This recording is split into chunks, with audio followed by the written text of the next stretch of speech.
बहुत बार पूछा गया है कि सर पूरा नाम बताइए अंग्रेजी का, तो क्या करेंगे। यहाँ सवालों को कैसे किस प्रकार से हल किया जाता है, ये सब चीजें हम लोग इसी सेशन में सीखेंगे। ऐसे पढ़ लोगे आप लोग, समझ लेना। कैसे याद रखेंगे इन रचनाओं को कि हिंदी का प्रथम उपन्यास कौन सा है, कौन सा माना जाता है। क्या आप लोग इस मॉडल पेपर को हल करने के लिए तैयार हैं? हेलो स्टूडेंट्स, कैसे हैं आप सभी। उम्मीद करता हूं सभी स्वस्थ होंगे, ठीक होंगे, आपकी पढ़ाई भी सुचारू रूप से चल रही होगी। प्यारे स्टूडेंट्स, आज के इस सेशन में हम लोग मॉडल पेपर जिस प्रकार से आप लोगों का एग्जाम हाफ ईयरली में आएगा या एनुअल में आएगा, कैसा आता है, किस प्रकार से आता है, ये सब हुबहू तो सवाल लगभग कुछ आ जाएंगे, लेकिन पेपर का मॉडल जो होगा वो इसी प्रकार से पूछा जाएगा।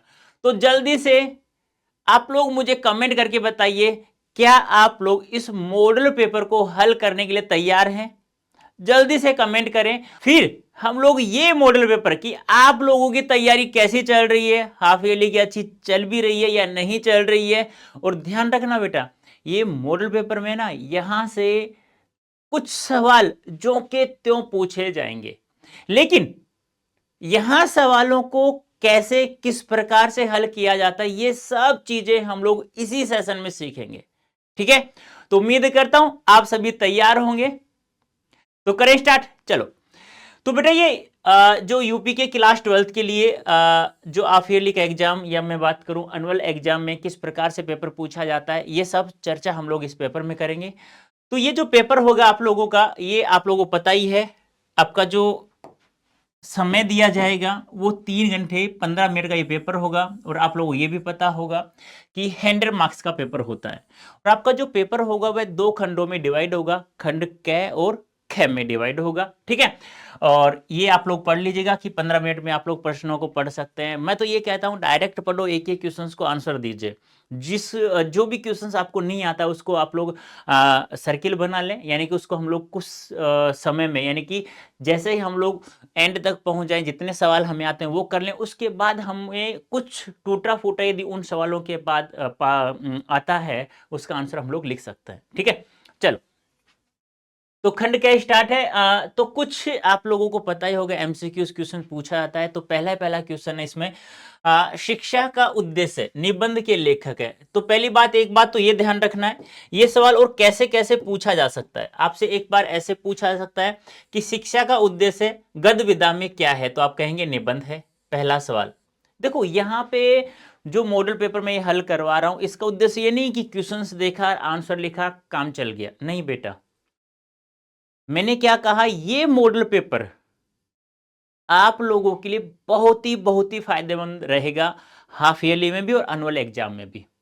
यहां मैं जितनी बातें मैं आप लोगों को बताऊं, उनको दोनों एग्जाम में, ऐसा नहीं कि हाफ ईयरली में देख करके चले गए, एनुअल एग्जाम वार्षिक परीक्षा है उसमें नहीं देखें, नहीं बेटा, दोनों के लिए महत्वपूर्ण है। ठीक है, तो एक तो सवाल हो गया कि शिक्षा का उद्देश्य गद्य विधा में क्या है, कहानी है, उपन्यास है, निबंध है, क्या है। तो आपको बताना है निबंध है। फिर शिक्षा को उद्देश्य निबंध के लेखक कौन है, भारतेंदु हरिश्चंद्र है, संपूर्णानंद है, मोहन राकेश है या राधा कृष्ण दास है। तो राइट आंसर क्या होगा, संपूर्णानंद। अब एमसीक्यूज जो होते हैं ना, उनको हल करने का तरीका यही नहीं होता है। चाहे टॉप इंपोर्टेंट एमसीक्यूज हो, चाहे पीवाईक्यूज हो दोस्तों, उनको हल करने का तरीका है कि 4 जो ऑप्शन है ना, एक ऑप्शन का आंसर हमें दिख गया, उसके अलावा 3 जो ऑप्शन है उनकी भी कुछ रचनाएं या कुछ चीजें हमें पता होना बहुत जरूरी है। जैसे कि मैं बात करूं, भारतेंदु हरिश्चंद्र जी के बारे में एग्जाम में क्या क्या पूछा जा सकता है, तो वो ध्यान रखना।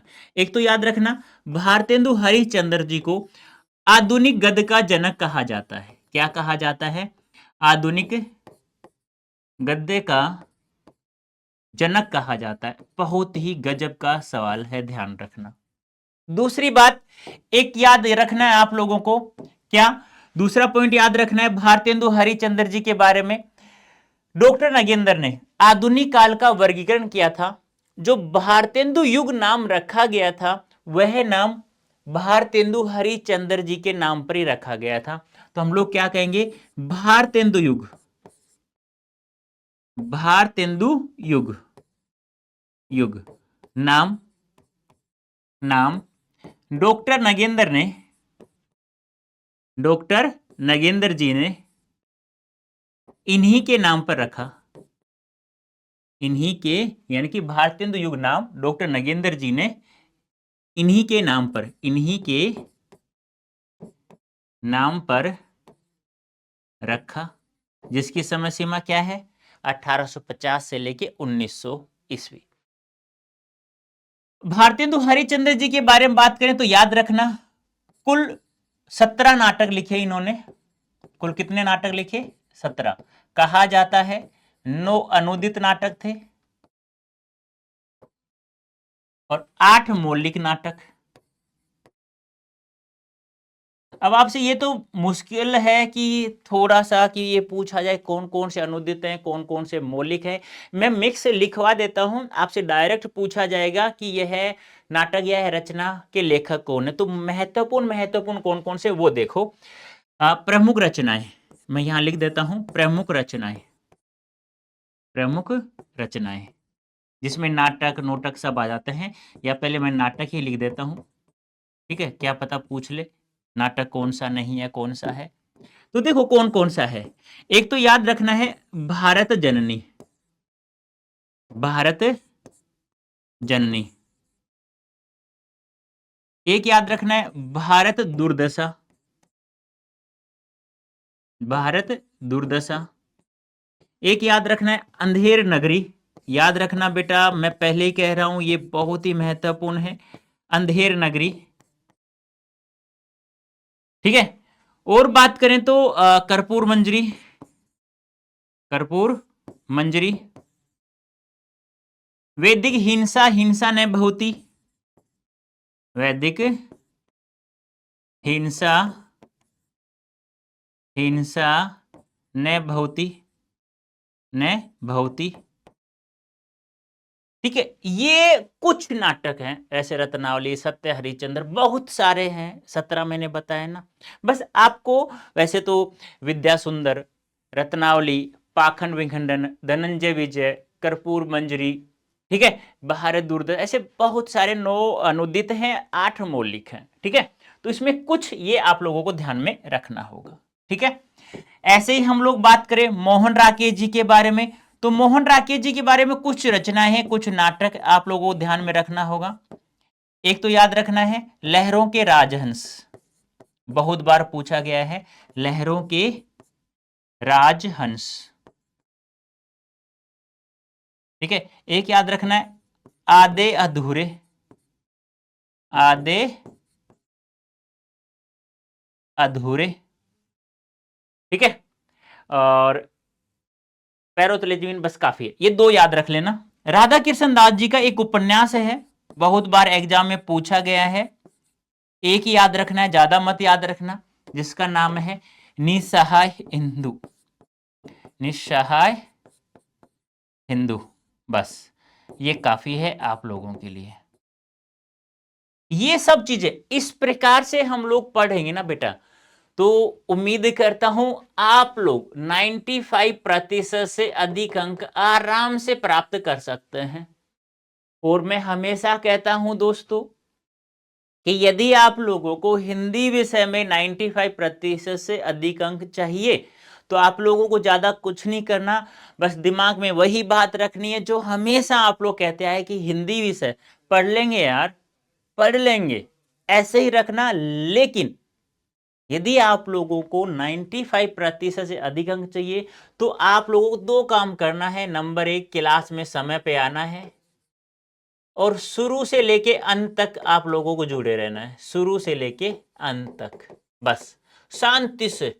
कोई भी डाउट हो क्लास के एंड में पूछता हूं, बेटा कोई डाउट है तो पूछो, बीच बीच में कोई कुछ नहीं पूछेगा, अंत में प्रत्येक क्लास के एंड में आप लोगों से मैं पूछता हूं। या फिर भी आप लोग बाद में कोई डाउट हो, मेरे पढ़ाने के बाद सेशन के बाद में कोई डाउट रहता है तो आप लोग कमेंट कर सकते हैं, मैं प्रत्येक सेशन के कमेंट का आंसर नेक्स्ट क्लास में अवश्य देता हूं, ठीक है बेटा, ध्यान रखना। तो इस प्रकार से देखो, मैं हमेशा कहता हूं एमसीक्यूज, पीवाईक्यूज या पीवाई क्वेश्चंस को पढ़ने का एक तरीका होता है, ये एक तरीका अपना लिया आप लोगों ने, ये सब चीजें ध्यान रख लेते हैं आप लोग, ऐसे प्रत्येक क्वेश्चंस के बारे में पढ़ेंगे। और मैं गारंटी देता हूं बेटा, मैं इतना आपको वादा क्यों कर रहा हूं, दावा क्यों कर रहा हूं, इतना मैं आपको विश्वास क्यों दिला रहा हूं, क्योंकि मैं ऐसे पढ़ाऊंगा तो आप लोगों के लिए वार्षिक परीक्षा में भी ये बहुत अच्छे काम के होंगे। ठीक है, चलो, और यहां से सवाल बाहर नहीं जाएगा, ये भी ध्यान रखना है आप लोगों को। करें स्टार्ट, सॉरी, चले आगे नेक्स्ट क्वेश्चन। ऐसे पढ़ लोगे आप लोग, समझ लेना। कैसे याद रखेंगे इन रचनाओं को? दो तीन बार पढ़ना है, फिर 2-3 बार बिना देखे लिखना है। 2-3 बार तो आप ऐसे लर्न करो जैसे याद करते आए हैं, फिर 2-3 बार उसे बिना देखे लिखो, तब जाके क्लियर होगा बेटा। ठीक है, चलो नेक्स्ट वाला है, लल्लू लाल की रचना कौन सी है? लल्लू लाल, लल्लू लाल की रचना कौन सी? सुख सागर है, प्रेम सागर है, परीक्षा गुरु है, या रानी केतकी की कहानी है? तो आप लोगों को पता होगा, सुख सागर तो किसकी है? सदा सुखलाल नियाज की है।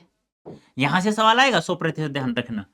सुख सागर किसकी है? सदा सुखलाल नियाज, सदा सुखलाल, सदा सुखलाल नियाज जी की रचना है। एक तो ये याद नहीं रहे तो ऐसे ध्यान रखना, सुख और सुख, ऐसे ध्यान रख लेना। ठीक है, लल्लू लाल की रचना है प्रेम सागर। सबसे पहले खड़ी बोली का प्रयोग लल्लू लाल जी ने प्रेम सागर में ही किया था। परीक्षा गुरु किसका है? इसे पहला मौलिक उपन्यास या पहला फर्स्ट उपन्यास भी माना जाता है, यानी प्रथम उपन्यास भी माना जाता है। फर्स्ट लिख देता हूं, आप प्रथम लिख लेना। प्रथम उपन्यास भी माना जाता है इसे।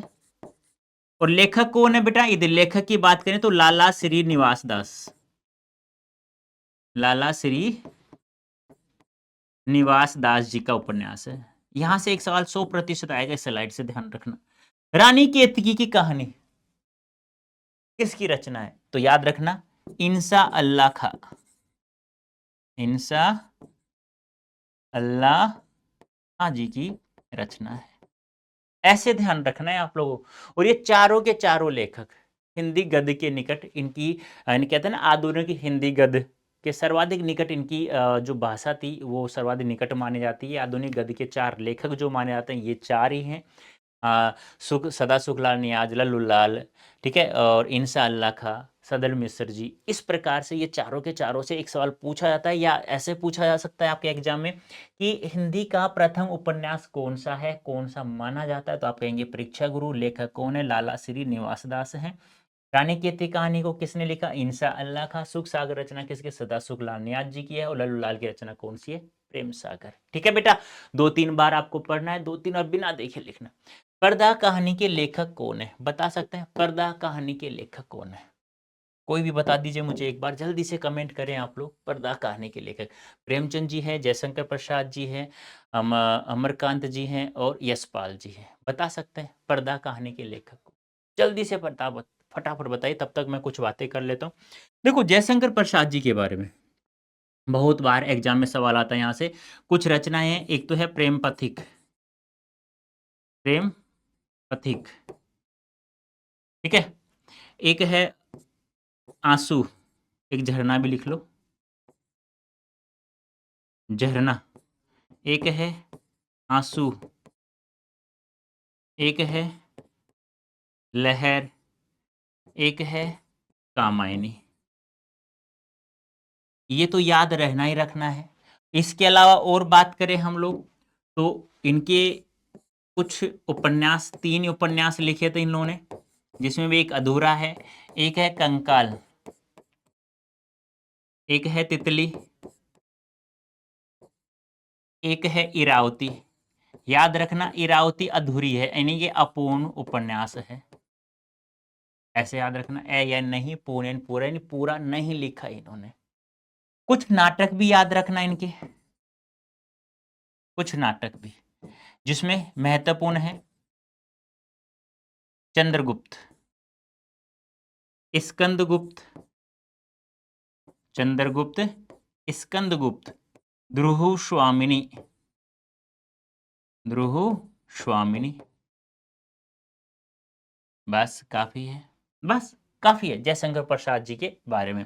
जन्म 1889 काशी में सुगनी साहू परिवार में हुआ था। यशपाल जी के बारे में बात करें तो एक बहुत अच्छी रचना है इनका, झूठा सच, झूठा, झूठा सच। बहुत बार एग्जाम में पूछा गया है। पिंजरे की उड़ान, दिव्या, ठीक है, ये याद रखना है। प्रेमचंद जी के बारे में थोड़ा सा आप लोग याद रखना, इन्हें उपन्यास सम्राटकार भी कहा जाता है। उपन्यास सम्राटकार भी कहा जाता है, उपन्यास सम्राटकार कहा जाता है, कहा जाता है। एक इनके कुछ उपन्यासों के नाम तो ध्यान रखना ही रखना है, यदि आप लोगों को 100% मार्क्स चाहिए तो प्रेमचंद जी के तो बारे में पता होना ही बहुत जरूरी है। एक है सेवा सदन 1918 का, याद सन याद मत करना, कोई बात नहीं है। प्रेमाश्रम, रंगभूमि, कर्मभूमि, रंगभूमि, कर्मभूमि, कायाकल्प, निर्मला, निर्मला याद रखना, कायाकल्प को छोड़ देना, निर्मला, गबन और गोदान, ये तो याद होना बहुत जरूरी है। कुछ इनकी कहानियां भी महत्वपूर्ण है, बहुत बार एग्जाम में पूछी भी गई है, जैसे कफन अंतिम कहानी है, बहुत बार एग्जाम में आया है। पूस की रात, पूस की रात, ईदगाह, ईदगाह, ठीक है। एक याद रखना, नमक का दारोगा, नमक का दारोगा, बस एक ये याद रखना है, बस और कुछ भी ज़्यादा ध्यान रखने की आवश्यकता नहीं। अब जल्दी से मुझे बताइए पर्दा कहानी के लेखक कौन है। अब पहले दिन को पढ़ो, उसके बाद बताइए पर्दा कहानी के लेखक कौन है, जल्दी से। हाँ, पर्दा कहानी के लेखक कौन है, जल्दी से बताइए। कोई भी, बिल्कुल इजी सवाल है, ज़्यादा कुछ नहीं है। मैंने बताया दिव्या, मनुष्य, पिंजरे की उड़ान, झूठा सच। तो याद रखना ये जो रच कहानी है किसकी है, यशपाल जी के, बेटा याद रखना, बहुत गजब का सवाल है। आवारा मसीहा के रचनाकार, आवारा मसीहा के रचनाकार विष्णु प्रभाकर, रामवृक्ष बेनीपुरी, राहुल सांस्कृत्यायन, रागे रांगव। बता सकते हैं आवारा मसीहा के लेखक तो कौन है, जल्दी से बताइए क्या होगा। विष्णु प्रभाकर, राहुल सांकृत्यायन, रामवृक्ष बेनीपुरी और एक है रांगे राघव। तो इसमें ज़्यादा महत्वपूर्ण बात नहीं है, सरच विष्णु प्रभाकर जी, डायरेक्ट आप लोग आंसर दें। नेक्स्ट है बाण भट्ट की आत्मकथा के लेखक कौन है, महावीर प्रसाद द्विवेदी जी, सरदार पूर्ण सिंह, वासुदेव शरण अग्रवाल और आचार्य प्रसाद द्विवेदी जी। यहाँ से कुछ सवाल आप लोगों को याद रखना होगा। एक तो याद रखना होगा सरस्वती पत्रिका का प्रकाशन, सरस्वती पत्रिका का प्रकाशन कौन करवाते हैं, महावीर प्रसाद द्विवेदी। सबसे ज्यादा महत्वपूर्ण सवाल बनता है। दूसरा, द्विवेदी युग का नाम, द्विवेदी युग का नाम डॉक्टर नगेंद्र ने, डॉक्टर नगेंद्र जी ने इन्हीं के नाम पर रखा, डॉक्टर नगेंद्र जी ने इन्हीं के नाम पर रखा, इन्हीं के नाम पर रखा, ये भी ध्यान रखना है। एक बात और ध्यान रखना, मैंने अभी अभी आपको बताया था, देखो एक तो नाम बताया भारतेंदु युग, एग्जाम में पूछा जा सकता है इसलिए बता रहा हूं, भारतेंदु युग। एक है द्विवेदी युग, द्विवेदी युग, ठीक है। इसे पुनर्जागरण काल भी कहा जाता है, याद रखना, पुनर्जागरण काल भी कहा जाता है। इसे जागरण सुधार काल भी कहा जाता है बेटा, जागरण सुधार काल भी कहा जाता है, ये भी आपको ध्यान। समय सीमा द्विवेदी युग की 1900 से लेके 1918, भारतेंदु युग की सामान्यतः 1850 से लेकर के और 1900 ईस्वी तक माना जाता है, ठीक है। ये याद रखना है आप लोगों को। और राष्ट्र का शौर्य आप, हाँ ये आपके चैप्टर में है ही। और आचार्य प्रसाद द्विवेदी जी के बारे में बात करें तो एक याद रखना है बाण भट्ट की आत्मकथा, ये तो है ही है इनका उपन्यास। एक अनाम दास का पोथा, अनाम दास का पोथा, चारू चंद्र लेख, ये ज्यादा महत्वपूर्ण नहीं है, चारू चंद्र लेख। हाँ, अब जो बता रहा हूं पुनर्वा, पुनर्नवा, पुनर्नवा या पुनर्वा, पुनर्वा, पुनर्वा है या पुनर्वा है, एक बार देख लेना, पुनर्नवा, एक बार देख लेना भैया, ये थोड़ा कंफ्यूज है, ये नाम है या ये नहीं, ये हो सकता है, ठीक है, एक बार देख लेना, ठीक है। हाँ, तो बाणभट्ट की आत्मकथा के लेखक कौन है दोस्तों? बाणभट्ट की आत्मकथा के लेखक है हजारी प्रसाद द्विवेदी जी। हजारी प्रसाद द्विवेदी जी ने सबसे पहले आदिकाल को आदिकाल नाम दिया था, एक तो ये ध्यान रखना है। दूसरी बात और ध्यान रखना, इन्होंने हिंदी साहित्य संबंधी जो बातें थी इन्होंने 3 पुस्तकों में रखी। कौन कौन सी है? एक तो याद रखना, हिंदी साहित्य का उद्भव व विकास, हिंदी साहित्य का उद्भव और विकास या उद्भव एवं विकास। एक याद रखना, हिंदी साहित्य की भूमिका, हिंदी साहित्य की भूमिका, ठीक है। एक याद रखना, हिंदी साहित्य का आदिकाल, हिंदी साहित्य का आदिकाल, हिंदी साहित्य का आदिकाल, हिंदी साहित्य का आदिकाल। बोरिंग लग रहा होगा लेकिन साहित्य है ही ऐसा बेटा। यदि आप लोगों को प्रत्येक एमसीक्यू जो ये साहित्य के सवाल पूछे जाते हैं, यदि आप लोगों को एक एक रचना को, एक एक सवाल को अच्छे से याद रखना है, एक एक सवाल को अच्छे से करना है, आप चाहते हैं कि मैं ये मार्क्स प्राप्त करूं, तो बेटा आप लोगों को ये सब चीजें एक एक पता होना बहुत जरूरी है। इसमें कोई कहते हैं ना, कोई दोहा, कोई शायरी सुनाने की आवश्यकता नहीं है, क्योंकि ये सब चीजें आप लोगों को पढ़ना होगा। यार मुझे भी तो याद है ना, ऐसा तो नहीं है कि मैं भी आपकी तरह ही हूं, है ना। लेकिन मैंने क्या किया, 2-3 बार पढ़ा, 2-3 बार लिखा, है ना, 2-3 बार आप लोगों बच्चों को पढ़ा दिया है, क्योंकि आप लोगों मैंने हमेशा कहता हूँ 95% अधिक अंक दिलाना है। तो ये सब चीजें आप लोगों को ध्यान में रखना है, ठीक है। तो ये सब कर लेना आप लोग। नेक्स्ट पूछा गया है कि कामायनी किस युग की रचना है? बता सकते हैं मुझे कि कामायनी किस युग की रचना है? फटाफट बताइए एक बार। कामायनी याद है, अभी मैंने बताया था किसकी रचना है, जयशंकर प्रसाद। देखो, कामायनी छायावाद की अंतिम रचना मानी जाती है, छायावाद की अंतिम रचना,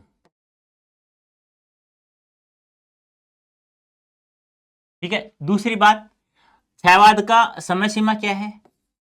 1918 से 36, और एनसीईआरटी 38 मानता है, 38 मानेंगे, लेकिन ये 36 की रचना है।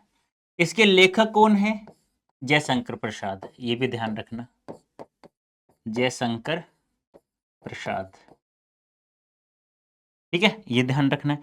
दूसरी बात, यहां पे हम लोग थोड़ा सा ये ध्यान रखना, द्विवेदी युग की समय सीमा पूछी जाए तो 1900 से लेके 1918 ईस्वी। छायावाद की समय सीमा पूछा जाए तो 1918 से 1936, 36 नहीं आए तो 38, दोनों आ जाए तो 38। वैसे 18 नहीं आए तो 20 आएगा, 20 से 38, सीधा सीधा याद रखना है ये आप लोगों को, ठीक है। भारतीय युग की समय सीमा बात करें तो सामान्यतः 1850 से लेकर के 1900 ईस्वी।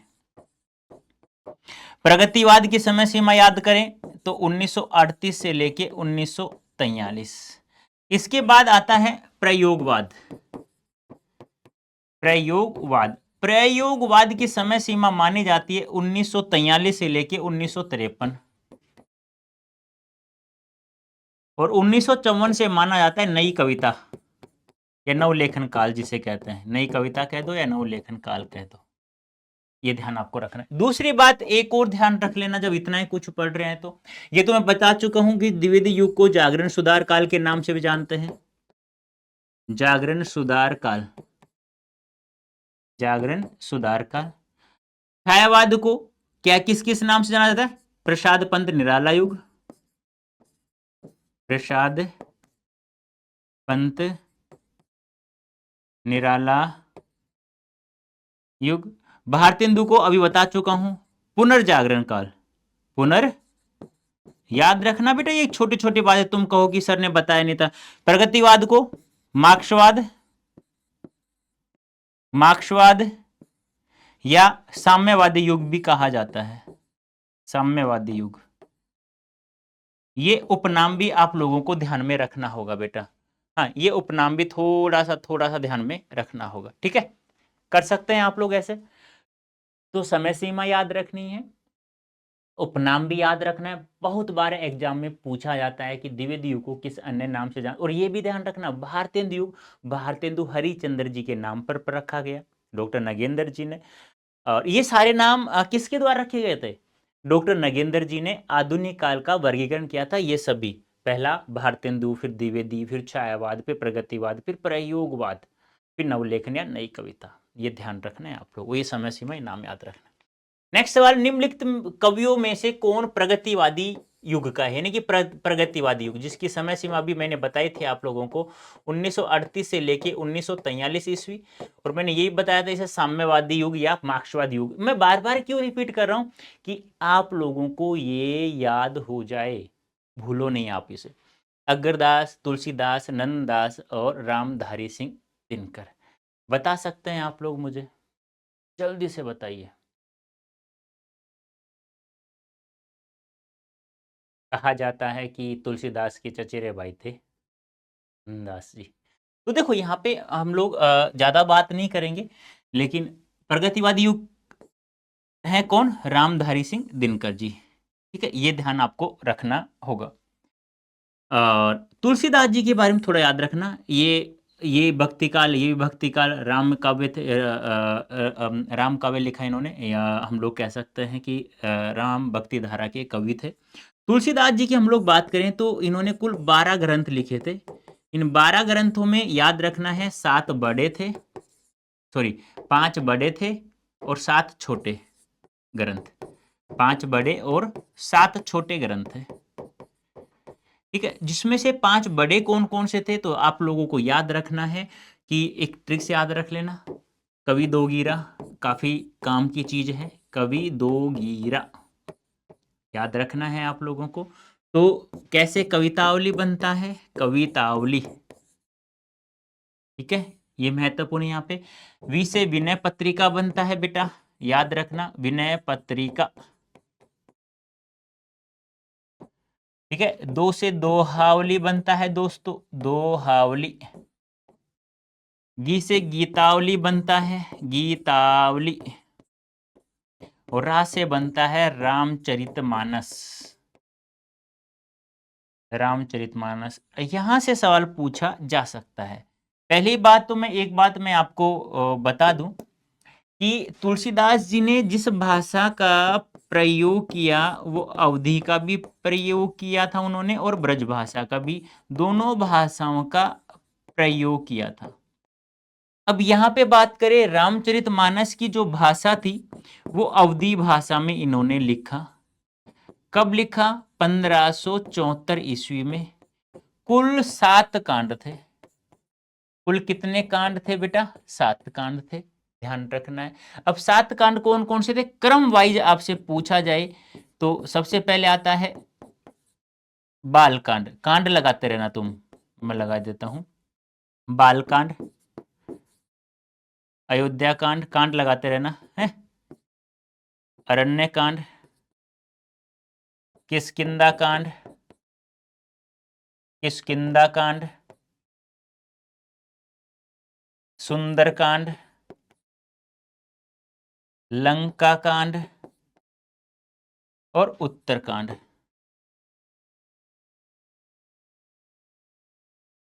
ठीक है, याद कैसे करेंगे बेटा? तो ऐसे याद रखना, मैं ट्रिक्स बता देता हूं। बालक अयोध्या ने अरण्य की सुंदर लंका को उत्तर दिया, हो गया काम तमाम।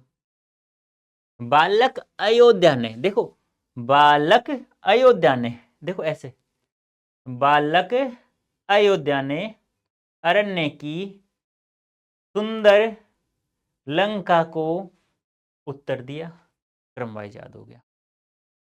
ठीक है, ये आपको, और अब 7 छोटे मत याद रखना, जानकी मंगल, पार्वती मंगल, राम लैला नेछु, रामाज्ञा प्रश्नावली, कृष्ण गीतावली, मत याद रखना उनको, बस ये महत्वपूर्ण आप लोगों के लिए। ठीक है, तो यहाँ पे अग्रदास अग्रली नाम से लिखते थे ये, ठीक है, अब छोड़ो इनको, नंदास को भी। और रामधारी सिंह दिनकर तो वो कहते हैं ना कि भाई जनकार हो गया, कुरुक्षेत्र हो गया, ठीक है, इनकी तो बातें अलग, इनके बारे में अलग से मैं एक दिन सेशन लूंगा आप लोगों के लिए। ठीक है, तो ये ध्यान रखना कि प्रगतिवादी युग के कवि कौन है? रामधारी सिंह दिनकर जी। आई बात समझ में? ऐसे पढ़ना है आप लोगों को। नेक्स्ट सवाल है तार सप्तक का प्रकाशन। अब देखो तार सप्तक का नाम आ जाता है, इसका मतलब हो गया ये पहला तार सप्तक है। ध्यान से सुनना, ये देखो नाम एक आ गया तार सप्तक, आपको पता होगा अगे साहब ने, अगे जी का पूरा नाम क्या था? एक तो ये याद रखना, सच्चिदानंद, सच्चिदानंद हीरानंद वात्स्यायन अगे। बहुत बार पूछा गया है कि सर पूरा नाम बताइए अगे जी का, तो क्या करेंगे? सच्चिदानंद हीरानंद वात्स्यायन अगे। कोई उल्टा कर देता है हीरानंद वात्स्यायन, ऐसे हीरानंद सच्चिदानंद वात्स्यायन अगे। नहीं बेटा, पहले सच्चिदानंद फिर हीरानंद वात्स्यायन अगे। यहाँ पे बता सकते हो आप संधि कौन से इस शब्द में? संधि विच्छेद क्या है? सत धन चित धन आनंद, व्यंजन संधि है बेटा, ध्यान रखना। दूसरी बात, इन्होंने कुल 4 तार सप्तकों का संपादन किया। तार सप्तक, 4 तार सप्तक निकाले, पहला, दूसरा, तीसरा और चौथा। पहले तार सप्तक का प्रकाशन होता है 1943 ईस्वी में, दूसरे का होता है 1951 ईस्वी में, तीसरे का होता है 1959 ईस्वी में और चौथे का होता है 1979 ईस्वी में। याद रखना, गलती मत करना। अब यहां आप लोग बता सकते हो, देखो दूसरा तार सप्तक होगा तो यहां लिखा होगा दूसरा तार सप्तक। तार सप्तक आ गया मतलब पहला तार सप्तक पूछ रहा है आप लोगों से। यदि दूसरा पूछेगा फिर दूसरा लिखेगा यहाँ पे, द्वितीय या दूसरा, तीसरा होगा तीसरा लिखेगा, चौथा होगा चौथा लिखेगा। यदि इससे पहले कोई काउंटिंग नहीं है 1 2 3 4, तो समझ लेना ये पहला तार सप्तक के बारे में पूछ रहा है। और प्रत्येक तार सप्तक में 7 कवियों की रचनाएं संग्रहित की गई थी। राहों के अन्वय से याद हो तो आप लोगों को बस काफी है, ये ध्यान रख लेना। 4 तार सप्तक निकाले थे और पहला तार सप्तक जो निकला था वो 1943 ईस्वी में प्रकाशन हुआ था, दूसरा 51 में, तीसरा 59 में, चौथा 79 ईस्वी में। ओके, नेक्स्ट, द्विवेदी युग की रचना नहीं है। द्विवेदी युग समय 1918 से 1900 से लेके 1918, इसे जागरण सुधार काल भी कहा जाता है। द्विवेदी युग का नामकरण डॉक्टर नगेंद्र ने महावीर प्रसाद द्विवेदी जी के नाम पर रखा गया। अब द्विवेदी युग की रचना नहीं है। देखो 1914 का जो प्रकाशन होता है वो 1914 प्रिय प्रवास का प्रकाशन होता है 1914 ईस्वी में। इसे खड़ी बोली का प्रथम महाकाव्य भी कहा जाता है। खड़ी बोली का प्रथम महाकाव्य भी कहा जाता है। प्रथम महाकाव्य कहा जाता है, ये याद रखना है। और लेखक की बात करें तो अयोध्या सिंह उपाध्याय हरियोध, ये सवाल पूछा जा सकता है। अयोध्या सिंह उपाध्याय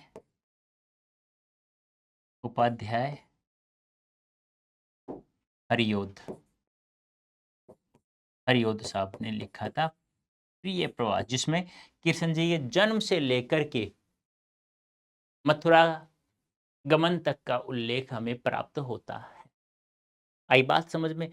तो क्या कहेंगे, 1914 ईस्वी में प्रिय प्रवास लिखा हरियोध साहब ने, जिसे खड़ी बोली का प्रथम महाकाव्य भी कहा जाता है। सुपर्ब सवाल है बेटा, फिर मत कहना कि सर ने बताया नहीं था। ठीक है, ये जो मुस्कुराहट नहीं आती है ना मेरे चेहरे पे, ये मुस्कुराहट तभी आएगी जब आप अच्छे मार्क्स प्राप्त करेंगे। जिस दिन अच्छे मार्क्स प्राप्त कर लोगे ना, तो ये मुस्कुराहट, मजाक नहीं कर रहा हूं, ये रुकेगी नहीं। आपको लगता है कि सर शायरी दोहा क्यों नहीं, यार एक बात बताओ, पढ़ने का टाइम है, पढ़ो अच्छे से, उसके बाद शायरी जब रिजल्ट लेके आओ फिर देखते हैं हम लोग मजे से पढ़ते हैं। साकेत कब लिखा गया? 1931 ईस्वी में। किसने लिखा? मैथिली शरण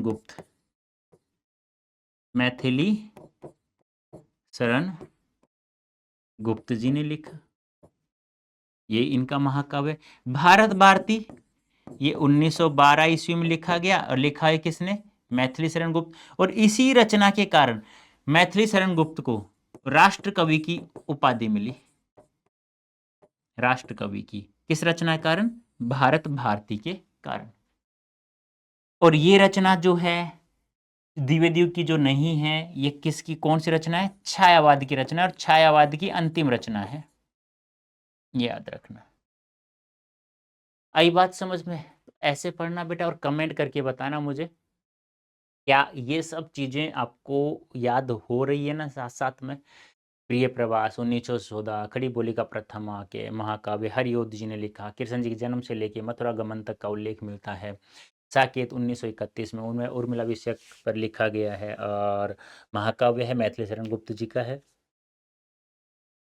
भारत भारती 1912, भारत भारत रचना के कारण राष्ट्र कवि की उपाधि मिली थी मैथिली शरण गुप्त जी को, जो महात्मा गांधी जी द्वारा दी गई थी।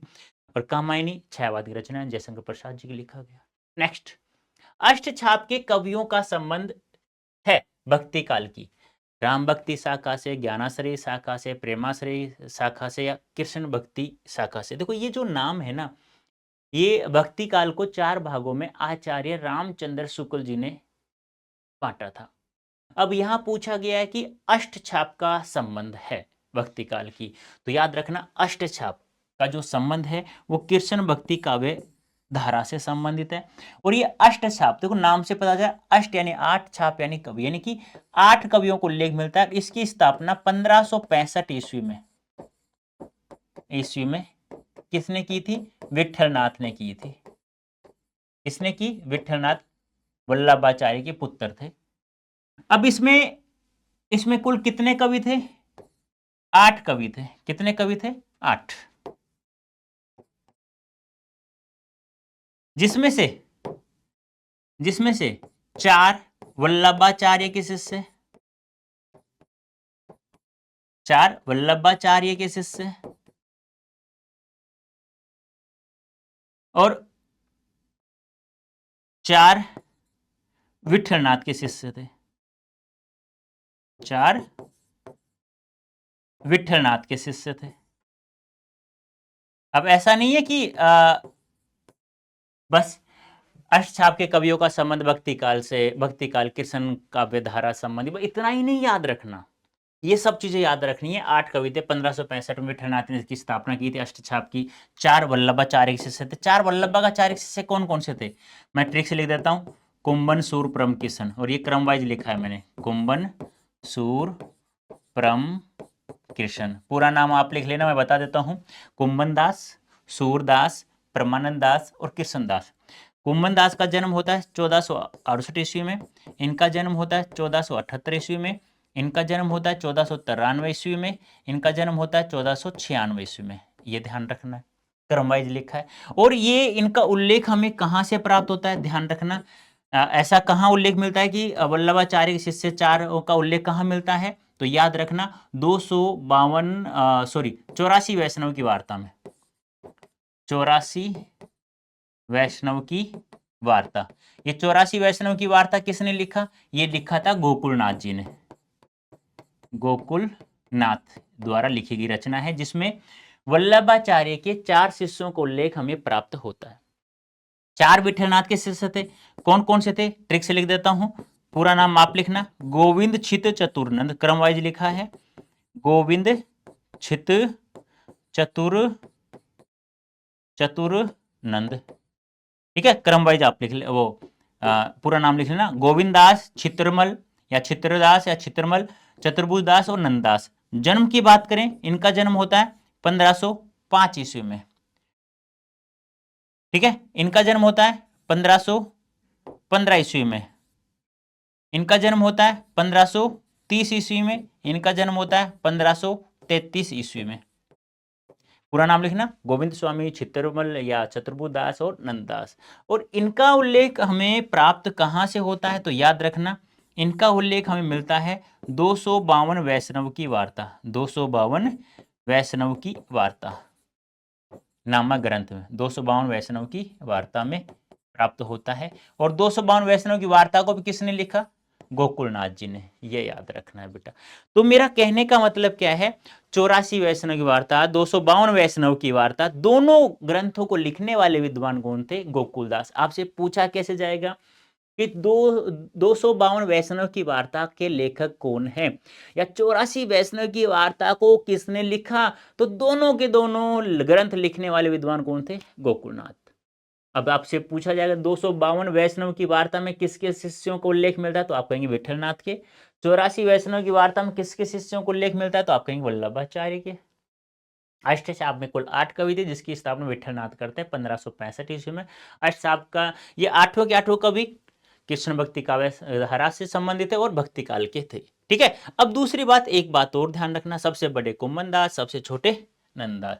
सूरदास जी के बारे में आपको पता ही होगा, सूर सागर, सूर सारावली, साहित्य लहरी। सूर सागर में भ्रमर गीत का उल्लेख प्राप्त होता है, भ्रमर गीत के प्रारंभकर्ता ही सूरदास जी हैं, ये आपको ध्यान में रखना होगा। ठीक है, क्लियर है यहां तक? जल्दी से एक बार फटाफट बताइए, है कर लोगे? कोई दिक्कत है यहां तक? बताइए जल्दी से, कोई डाउट तो नहीं है ना बेटा? कर लोगे ना?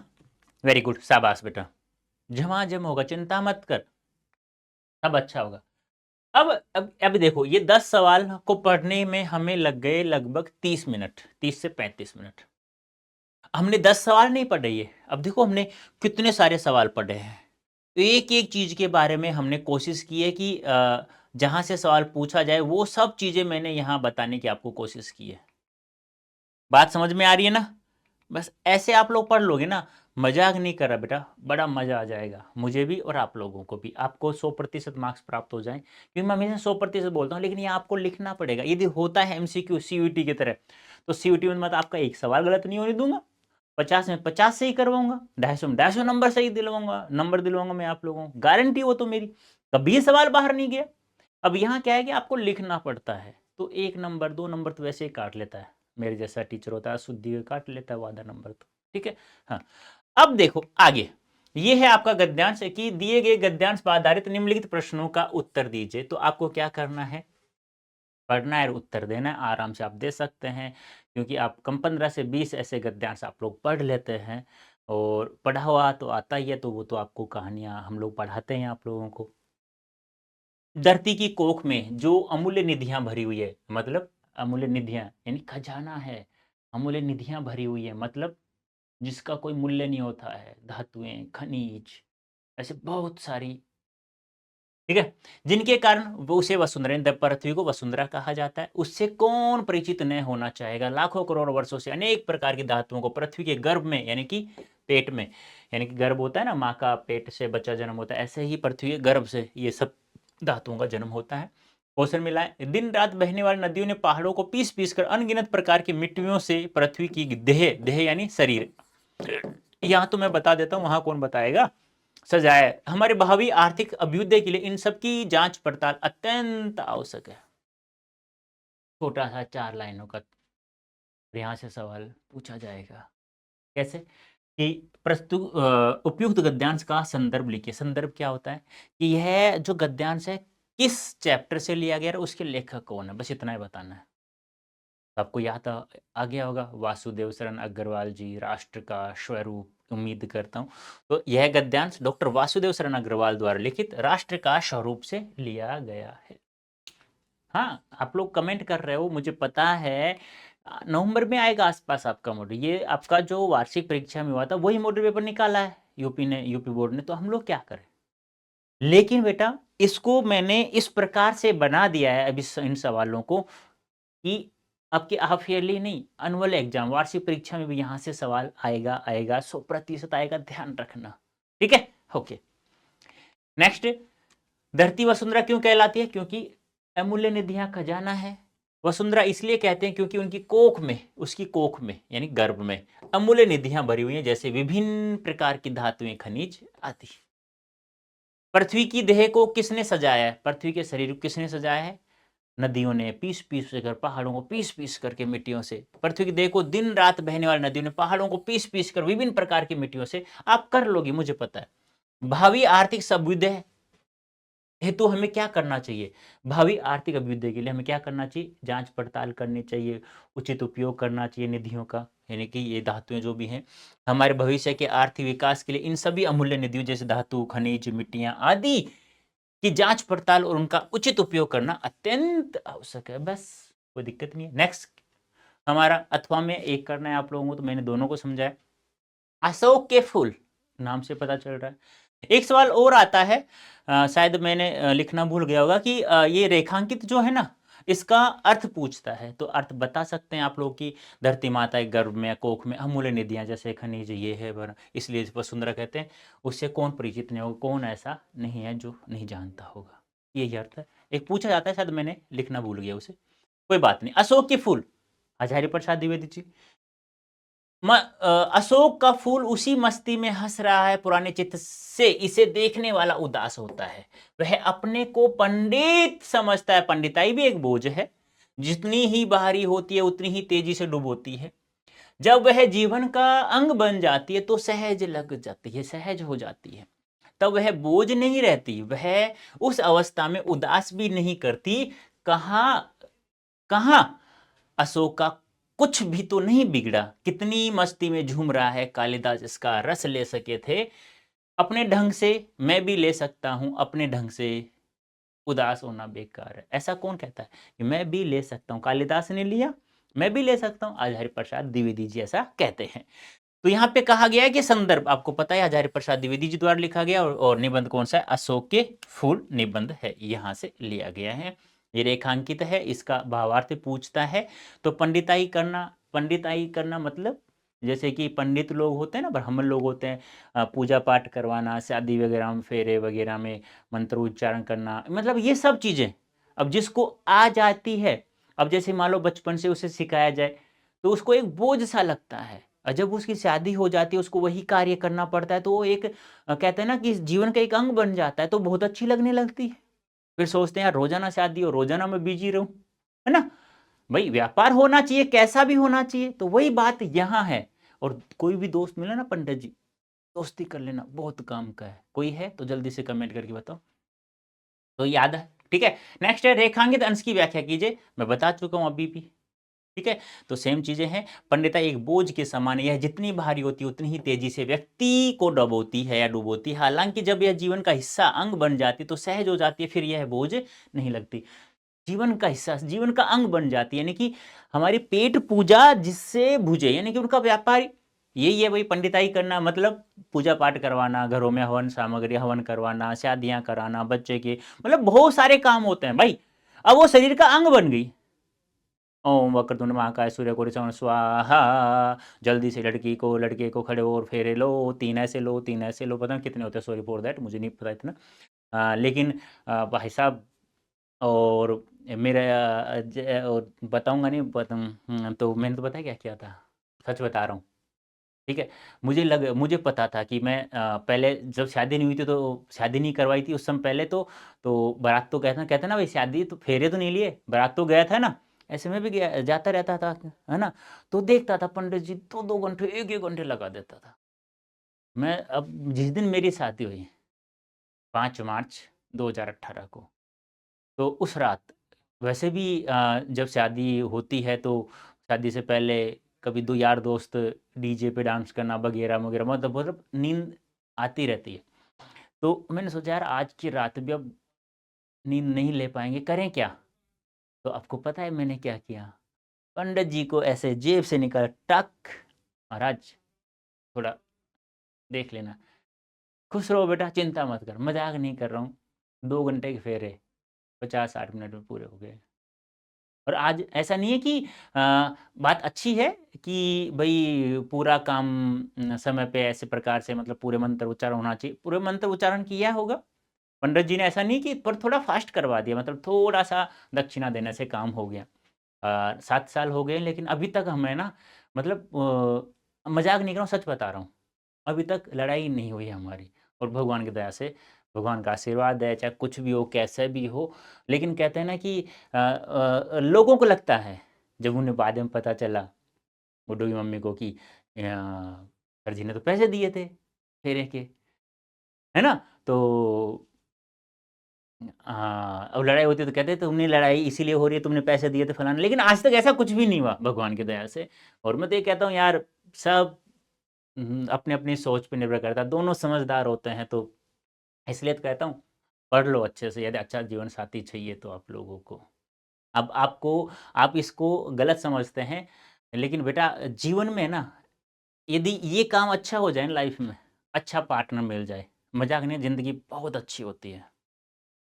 और रियलिटी बता रहा हूँ, ये जो 1000 रुपये मैंने दिए थे ना, पता नहीं कैसे हो, कुछ भी हो, लेकिन आज अच्छा है जीवन, बहुत अच्छा है। ठीक है, तो क्या बता रहा था, क्या बताने लग गया पंडित जी, है ना।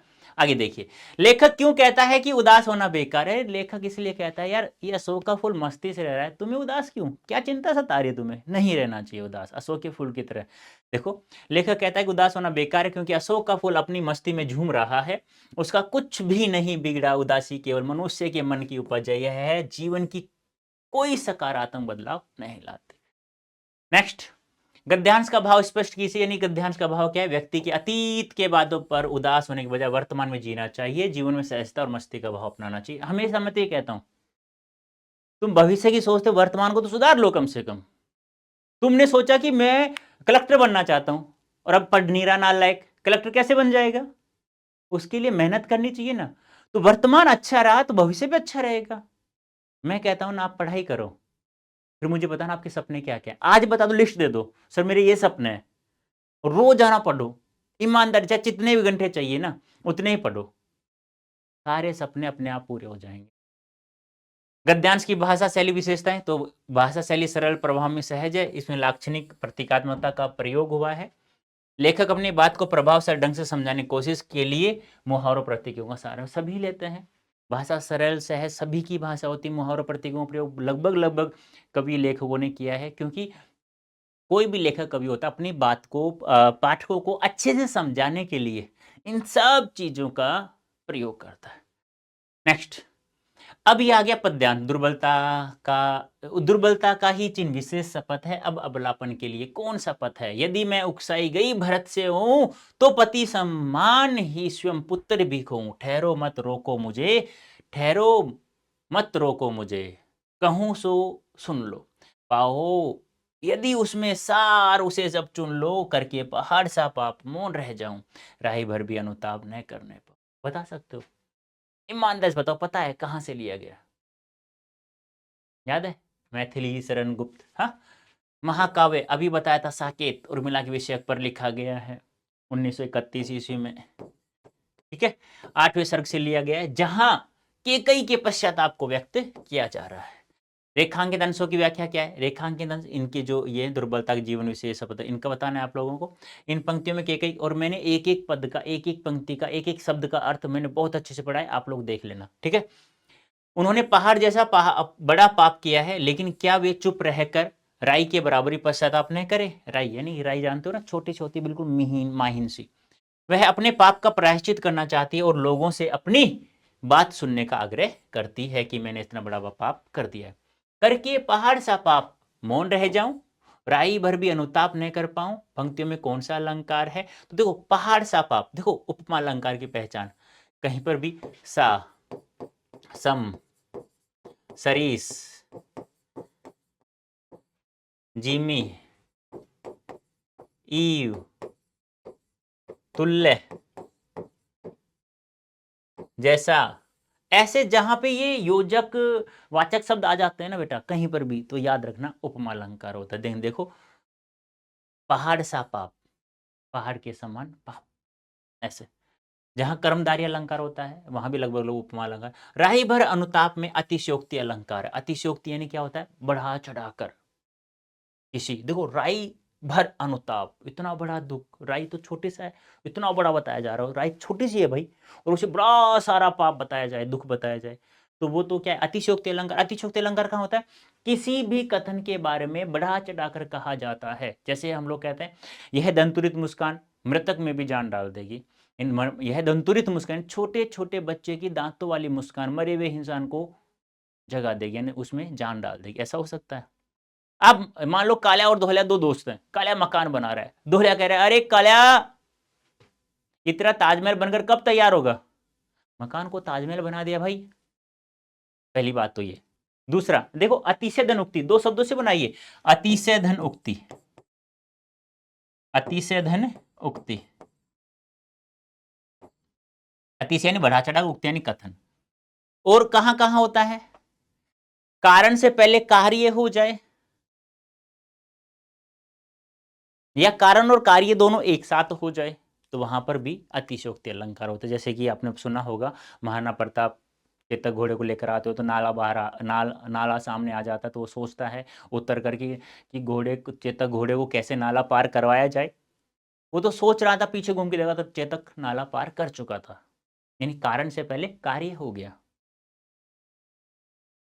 और कारण और कार्य एक साथ, जैसे अर्जुन ने गांडीव धनुष पर जैसे ही बाण लगाया, लगाते ही सामने शत्रुओं की पत्नियों के धर अलग से हो गए थे। तो कहने का मतलब क्या है, तीन चीज याद रखना, किसी भी कथन के बारे में बढ़ा चढ़ाकर कहा जाता है अतिशयोक्ति अलंकार है, और कारण से पहले कार्य हो जाए, कारण और कार्य दोनों एक साथ हो जाए तो भी अतिशयोक्ति अलंकार। इसके अलावा पूरे पद्यांश अनुप्रास अलंकार, अनुप्रास कहां होता है, वर्णों की आवर्ती के कारण, जैसे ऊ ऐसे होता है ना, एक जैसा वर्णों की आवर्ती हो जाती है तो वहां पर, ठीक है। नेक्स्ट, किसी वर्ण की आवर्ती, पद्यांश का भाव स्पष्ट कीजिए, तो यहाँ पद कैकेयी के अनुताप दुख के बारे में प्रस्तुत पद्यांश कैकेयी अपने पश्चाताप को व्यक्त कर रही है, कह रही है कि वह कहती है कि शपथ लेना दुर्बलता का प्रतीक है, लेकिन अबला स्त्री के लिए और कौन सा मार्ग है। यदि वह भरत द्वारा उकसाए जाने के कारण ऐसा कर रही होती तो उसे अपने पति के समान ही अपने पुत्र को भी खोना पड़ता। वह लोगों से धैर्य रखने और उसकी बात सुनने का आग्रह करती है और कहती है कि यदि उनकी बातों में कोई सार हो तो उसे ग्रहण कर लें। वह स्वयं से प्रश्न करती है कि क्या वह इतना बड़ा पाप करके भी मौन रह जाए और उसे तनिक भी इन थोड़ा सा भी पश्चाताप दुख न हो। इस प्रकार कैकेयी अपने लिए अपने किए पर गहन पश्चाताप और आत्मग्लानि व्यक्त कर रही है। ध्यान रखना इसे। और वैसे मैंने कहानी के रूप में आपको एक एक शब्द का अर्थ मैंने समझाया था, वो भी ध्यान रखना। भाषा की विशेषताएं बताई, आपको इतना कुछ नहीं लिखना, भाषा की विशेषता में इतना लिखना है कि खड़ी बोली का प्रयोग किया गया है, भावनात्मक और मार्मिकता है पद्यांश में, आत्मग्लानि सरलता और स्पष्टता दिखाई देती है, प्रश्नात्मक शैली का प्रयोग किया गया और प्रवाहमानता है, यानी प्रवाह है भाषा में, इतना ध्यान रखना है। और ये पूरा लिखो ऐसे तो तुम्हारी मर्जी है, ये आ गया तो सरल भाषा, सरल एवं स्पष्ट, उसमें भावों को समझने में आसानी होती है, तो ऐसे भी लिख सकते हो।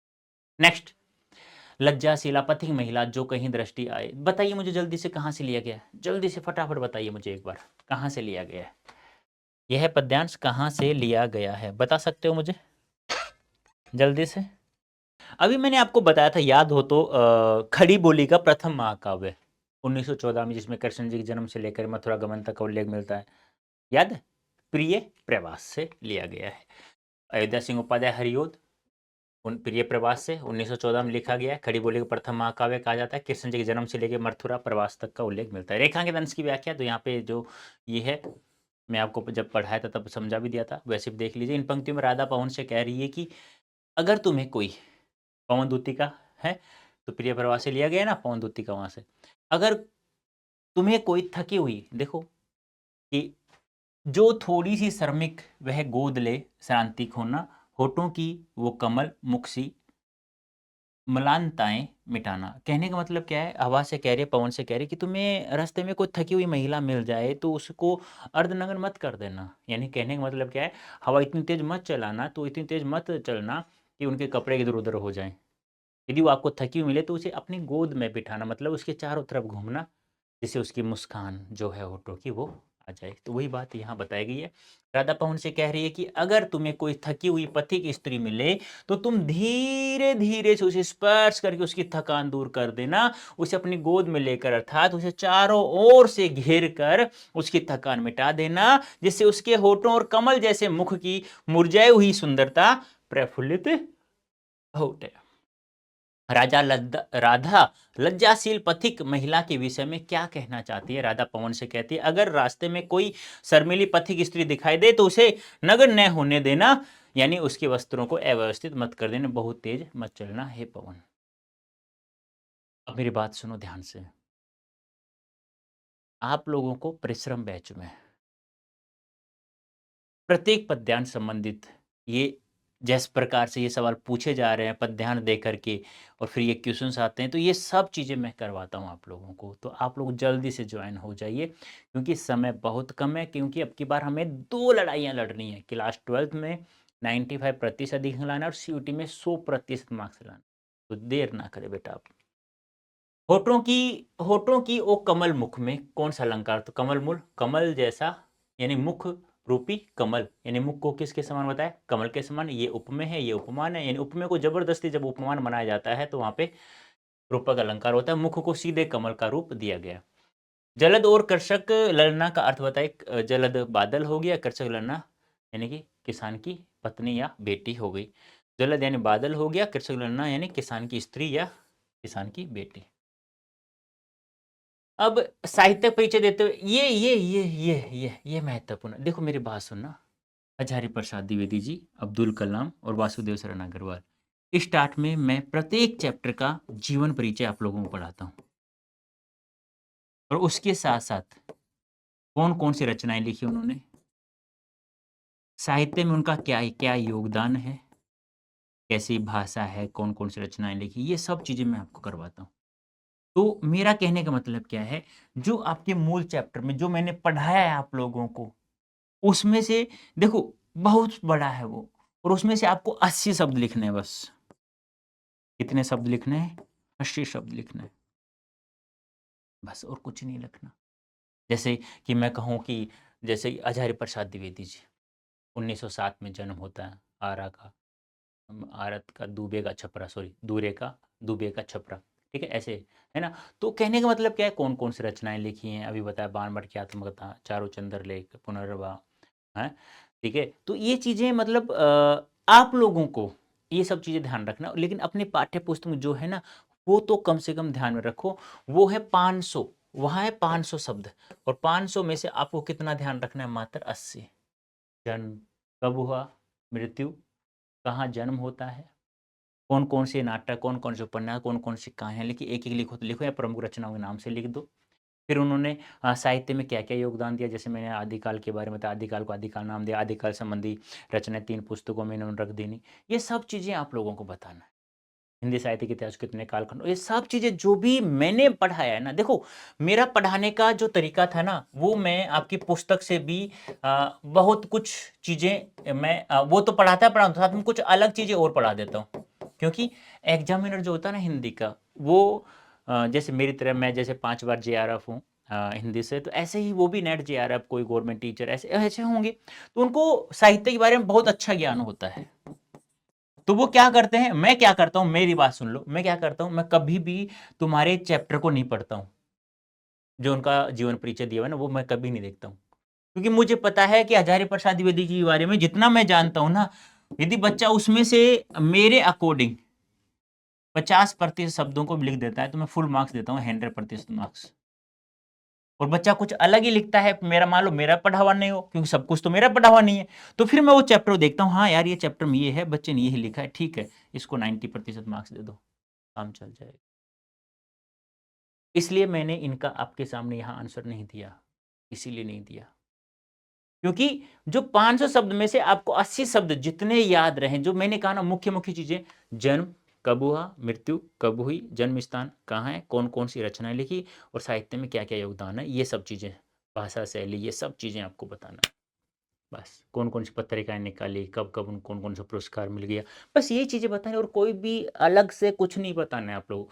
डरना मत कि तुम सोच सर हमें लिख के दो, यार बताओ मैं 80 शब्द तुम्हें लिख के दे दूंगा, क्या 80 में से 80 शब्द तुम याद रख सकते हो?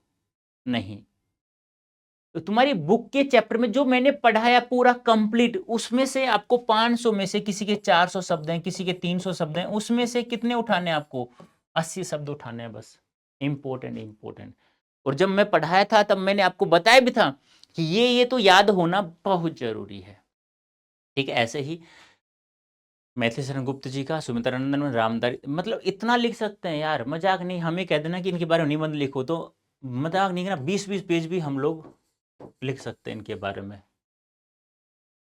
तो आप मेरे अकॉर्डिंग नहीं, आप अपने चैप्टर के अकॉर्डिंग मैंने जितना पढ़ा है आप लोगों को, मैंने यहाँ कहा ना ये तो ध्यान रखना ही है, ये तो याद रखना ही है, ये तो याद होना ही चाहिए, वो सब चीज़ें आप लोगों को ध्यान में रखनी है बस।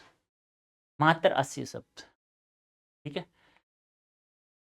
बहादुर पंचलाइट कहानी, ये मैं सारांश बताया आप लोगों को। ध्रुव यात्रा कहानी कथा वस्तु लिखनी है आप लोगों को 80 शब्दों में, ये सब चीज़ें आप लोगों को मैंने बता रखा है, ठीक है। श्रवण कुमार खंड काव्य का आधार है, दशरथ का चरित्र यहाँ बताना है, नायक का चरित्र चित्रण बताना है, ठीक है। रश्मिरथी खंड काव्य हो गया, ये मुक्ति यज्ञ हो गया, त्यागपति हो गया, ठीक है। आलोक रथ खंड काव्य हो गया, छत्ते की जीत हो गया, ये हो गया हमारा खंड कै, ये कंप्लीट है। तो इसमें आप लोगों को मेहनत जहाँ ज़्यादा करनी है तो यहाँ करना है। एक तो जितना मैंने सारांश बताया आप लोग प्रत्येक चैप्टर का, मैंने 10-10 मिनट में, 15-15 मिनट में, 5-5 मिनट में सारांश करवा रखा है कहानी के रूप में, प्रत्येक कविता का अर्थ, क्योंकि पद्यांश आएगा आपका पठित ऐसे जैसे प्रकार से, अथवा में आएगा, दो में से कोई भी एक करना, ये तो आराम से आप कर लोगे, और मैं आपको अच्छे से मैंने समझाया तो आप लोग कर सकते हैं ये सब चीज़ें। लेकिन मेहनत करनी है आप लोगों को एमसीक्यूज में। जैसे मैंने ये जो एमसीक्यूज आप लोगों को करवाए थे, ये एमसीक्यूज मैंने जैसे पढ़ाए थे आप लोगों को, ये इनको ऐसे ही याद रखना बेटा, एक एक चीज को पढ़ना। मजाक नहीं कर रहा हूँ, ये 10 करवाए, 10 नहीं है, कम से कम मैं 100 सवाल करवा चुका हूँ 10 सवालों के अंतर्गत। मजाक नहीं कर रहा हूँ, सच बता रहा हूँ। ये आप लोगों के लिए बहुत फायदेमंद होगा, ध्यान रखना, ठीक है। हाँ, तो इनको अच्छे से आप लोग पढ़ लेना बेटा, ठीक है। हाँ, आगे हम लोग बात करें, अब आगे आता है आपका व्याकरण का पाठ और काव्य शास्त्र वाला पाठ आता है खंड ख के अंतर्गत, ठीक है। और ये जो साहित्य परिचय, जीवन परिचय पूछा जाता है, जितना मैंने बताया आप लोगों को, जहां जहां मैंने कहा है ना कि ये तो तुम्हें याद होना ही चाहिए, ये तो तुम्हें लिखना ही लिखना है, वो सब चीजें मैं जब ये कहता हूँ ना ये मोस्ट इंपॉर्टेंट है, ये चीजें याद होनी चाहिए, वो चीजें याद होना बहुत जरूरी है, ठीक है।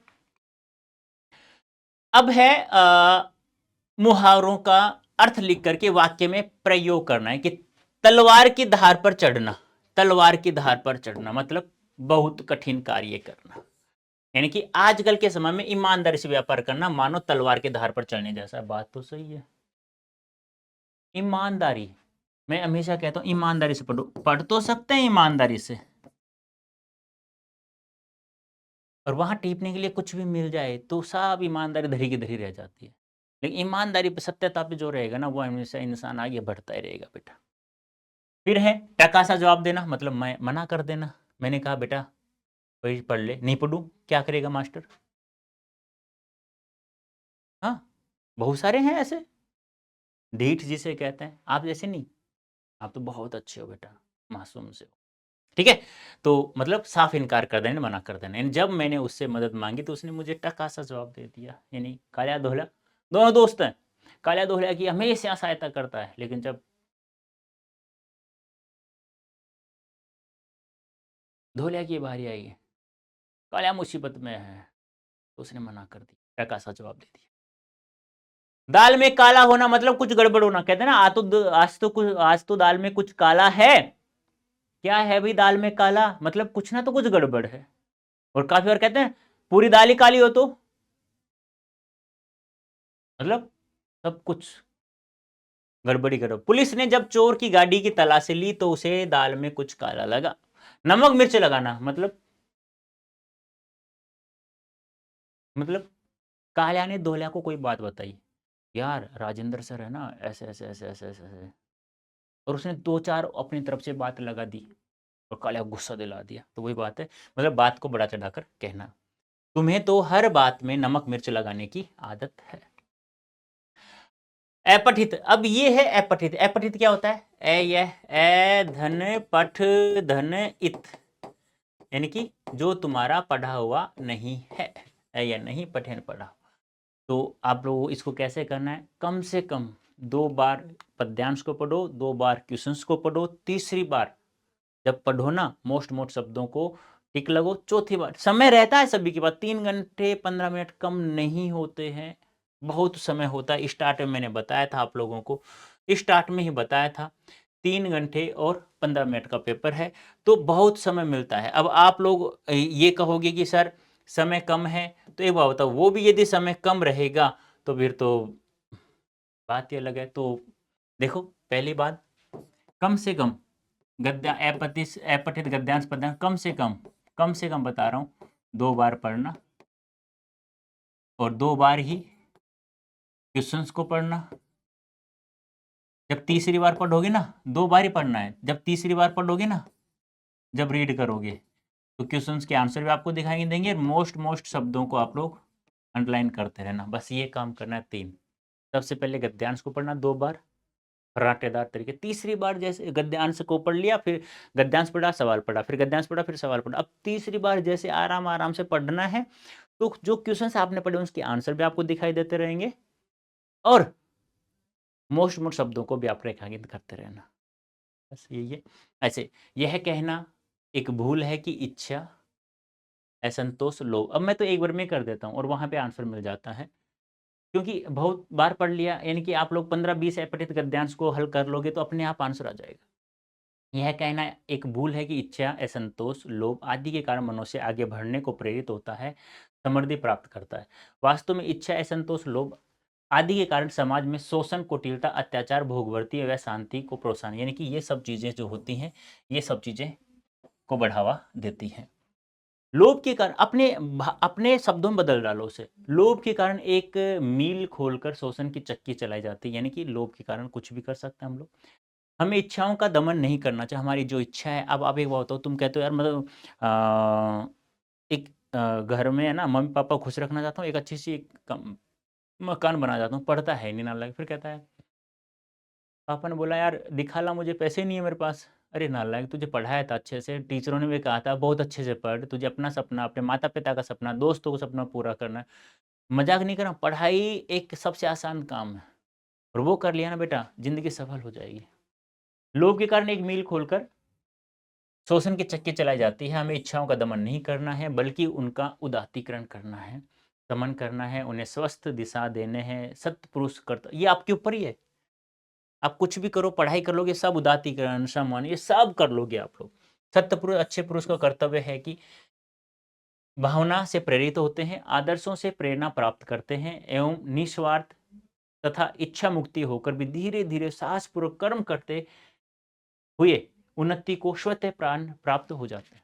उन्नति धीरे धीरे पढ़ो। कौन कहता है एक दिन में तुम पढ़ो? मैं हमेशा कहता हूँ, हिंदी जैसे तुम सोचते आए ना, आप ऐसे पढ़ लेंगे यार, ऐसे ही पढ़ लेंगे, ऐसे ही रखो ना, बस क्लास में समय पे आइए, शुरू से लेके एंड तक बने रहिए, आगे मेरा काम मैं सिखा दूंगा।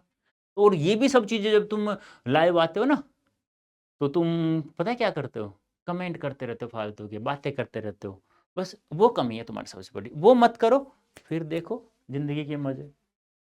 आदर्शों की कीमत पर आदर्शों को छोड़कर उन्नत पद प्राप्त करना सत्पुरुषों को शोभा नहीं देता है। बात तो सही है। सत्पुरुष उज्जवल भविष्य के लिए योजना बनाकर प्रयत्न करते हुए महोत आदर्शों को आंखों से ओझल नहीं होने। कहने का मतलब क्या है? सत्पुरुष यानी कि सतधन पुरुष, अच्छा पुरुष, अच्छा है जो पुरुष। अच्छा इंसान कौन है? जो कर्म करता रहता है। मुझे एक बात बताइए, सच्ची बता रहा हूं ईमानदारी से, मैं जिंदगी में हमेशा कहता हूं सफलता है ना, सफलता ये पढ़ाई से ही नहीं मिलती है। इसके साथ साथ लक भी बहुत जरूरी होता है। 10%, 90%, ये 10%, 90 कर रहे हो, 10 नहीं कर रहे हो तो भी सफलता नहीं मिलती। ये कहाँ मिलता है? ये आप अपने कर्म के ऊपर निर्भर करता है। तुमने कितना अच्छा कर्म किया, क्या क्या किया, बुरा किया तो बुरा लक होगा। अब तुम रोजाना किसी को गाली देते हो, किसी को पीट के आते हो, किसी के बारे में बुरा सोचते हो, तो गलत है। बुरा करना उससे भी ज्यादा गलत है, तो लक तुम्हारा खराब होगा, कभी भी तुम्हें सफलता नहीं मिलेगी। एक बात बताओ मुझे, आपने उबर, जोमेटो वगैरह, स्विगी वगैरह खाना किया होगा, कभी बाइक बुक की होगी, ऐसे किया? वो कहता भैया 5 स्टार देना। हूँ नहीं दूंगा। भाई आपका लाभ हो रहा है, हानि हो रहा है 5 स्टार देने से? सच्ची बताओ। ना लाभ हानि, कम से कम वो तो काम सही से करो यार, जिसमें लाभ भी नहीं है आपको, हानि भी नहीं है, क्या पता सामने वाले का अच्छा हो रहा हो। इसलिए कहता हूँ हमेशा, लक बनाइए, ईमानदारी से पढ़िए, कर्म करते रहिए, सफलता अपने आप मिल जाएगी। ठीक है, नेक्स्ट। यदि साधक पदोन्नति, धन धन अथवा सत्ता प्राप्त करता है तो व्यक्तिगत इच्छा की तृप्ति के लिए नहीं, प्रत्युत परोपकार के लिए, मानव मात्र की सेवा के लिए, ईश्वर की प्रसन्नता के लिए है। यही है इच्छाओं का उदात्तीकरण। ये उदात्तीकरण के बारे में साधक का कर्तव्य है कि अपने और समाज भले के लिए व्यक्तिगत इच्छाओं से ऊपर उठ जाए। अब मैं तो ये कहता हूँ, ये हमेशा करते रहना चाहिए आप लोगों को। देखो ऐसे सवाल आएगा, लेखक के अनुसार इच्छा, लोभ आदि का क्या परिणाम होता है? अभी स्टार्ट में आया था अशांति को, देख लो। लेखक के अनुसार इच्छा, इच्छा को लालसा, कामना सब कहते हैं। असंतोष, लोभ के कारण समाज में शोषण, कुटिलता, अत्याचार, भोग बढ़ती और अशांति को बढ़ावा मिलता है। आदर्शों की रक्षा के लिए सत्पुरुष का क्या रुख होना चाहिए? आदर्श की रक्षा के लिए सत्पुरुष को अच्छा कर्म करना चाहिए। आदर्श रक्षा के लिए सत्पुरुषों को आदर्शों की कीमत और उन्हें छोड़कर उन्नत पद प्राप्त नहीं करना चाहिए। इच्छाओं को उदात्तीकरण का अर्थ क्या है? उदात्तीकरण का अर्थ है अपनी व्यक्तिगत इच्छाओं को सिर्फ अपने लिए पूरा न करके उनका उपयोग परोपकार, मानव सेवा, ईश्वर की प्रसन्नता के लिए करना चाहिए। मैंने कहा ना, पढ़ाई से आपका सपना ही नहीं, आपके माता पिता, अड़ोस पड़ोस सभी का सपना पूरा होता है। एक और है, ऐसे ही इसको पढ़ लेना, ठीक है? आराम से पढ़ना और आराम, मैंने एक एक सवाल का आंसर यहाँ रख दिया है, मतलब लिख दिया है। अप्रतिम, अप्रतिम क्या होता है? जिसके जैसा कोई दूसरा नहीं हो। अद्वितीय जिसे कहते हैं, जिसमें उपमा न हो, यानी अद्वितीय जिसके जैसा दूसरा न हो। ये नाटक प्रस्तुतिकरण, ये सब इजी था बिल्कुल, ये बिल्कुल इजी है, मैंने लिख दिया, एक बार देख लेना आप लोग इसको। अब यहाँ पे शब्द युग्मों का अर्थ बताना है, जैसे कि वसन और वैसन। वसन तो क्या होता है? वस्त्र। और वैसन क्या होता है? आदत। वसन क्या होता है? वस्त्र, कपड़े जिसे कहते हैं। व्यसन क्या होता है? आदत। ठीक है, याद रखना। अंबुज, अंबुज, जय लग गया तो कमल हो गया। जय यानी जन्म लेने वाला, द यानी देने वाला, अंबु यानी जल, जल में उत्पन्न होने वाला, कमल जल देने वाला, द यानी देने वाला। जैसे हम कहते हैं ना अब्ज, ऐसे ही अब्द, द यानी देने वाला, संधि विच्छेद होता है अपदन द, इसका हो जाएगा अपधन जय। जय यानी जन्म लेने वाला, अप यानी जल, जल देने वाला, जल में जन्म लेने वाला, कमल। और ऐसे ही नीरज, जय आ गया, कमल, नीरद बादल, यही होता है और कुछ नहीं। जय लगा तो कमल के पर्यायवाची हो जाएंगे, दय लगा तो बादल के पर्यायवाची हो जाएंगे। नेक्स्ट, एक शब्द के दो अर्थ लिखिए, जैसे अंबर, आकाश, वस्त्र अभी बताया था। पट, दरवाजा, वस्त्र। विधि, तरीका, भाग्य। नाग, सांप और आती। मैंने लिख दिया, देख लेना, और मैंने जितना करवाया आपको उतना पढ़ के चले जाना बस। वाक्यांश के लिए एक शब्द है जो आंखों के सामने हो। आप कहते हो ना प्रतिधन अक्ष, वैसे तो अक्षी होता है मूल शब्द, अक्ष यानी आंख होता है, अक्ष यानी धुरी होता है, लेकिन यहाँ पे अक्ष आ रहा है तो अक्षी करेंगे, अक्ष यानी आंख मान लेंगे, क्योंकि हिंदी में कोई भी शब्द किसी शब्द के साथ जुड़ता है ना बेटा, उसके अर्थ में परिवर्तन हो जाता है। प्रति यानी सामने, अक्ष यानी आंख, या अक्ष यानी आंख, आंखों के सामने, प्रत्यक्ष। ये आंसर संधि है यहाँ पे। जानने की इच्छा रखने वाले को जिज्ञासु कहते हैं। मैंने जितना पढ़ा उतना करके लिए चले जाना, बस दो वाक्यों को शुद्ध करना है। देखो, तुम तो कुर्सी पर बैठे हैं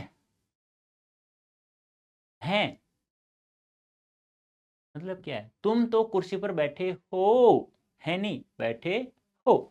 तुम तो कुर्सी पर बैठे हो।